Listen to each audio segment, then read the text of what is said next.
Praise the Lord. At tayo po'y manalangin, Panginoon. Nagpapasalamat kami sa fellowship, O Lord God, sa kalakasan na inyo pong pinagkakaloob sa paalala. At bilang inyo pong anak na nakabilang sa pamilya, O Lord God, we are not alone, Lord God.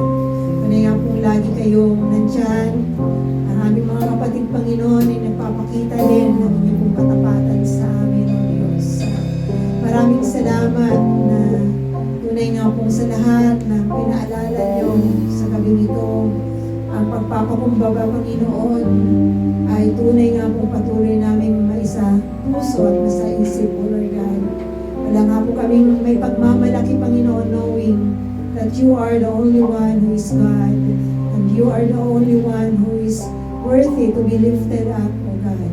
Patuloy nga po na as we go on, Panginoon, sa aming pong mga gagawin sa pong isang linggo, we pray, Father God, na tunay na gumawa kami ng inyong pong mga naisin, Lord, na magtagumpay kami, Panginoon, dahil ang Diyos na mayroon kami ay mapagtagumpay. Ang Diyos na mayroon kami ay malakas, Panginoon. Ang Diyos na mayroon kami ay mas malakas kahit na anumang puwersa ng kaaway, ng evil spirit, Lord.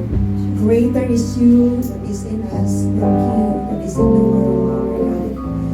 And help us, Lord, to continue to proclaim, Panginoon, our praises, our worship, because you deserve that, Panginoon, from our heart, Panginoon, that will be uttered by our mouth, O Lord. Thank you so much, Lord. Hallelujah. Ang Diyos ang magpala sa bawat isa.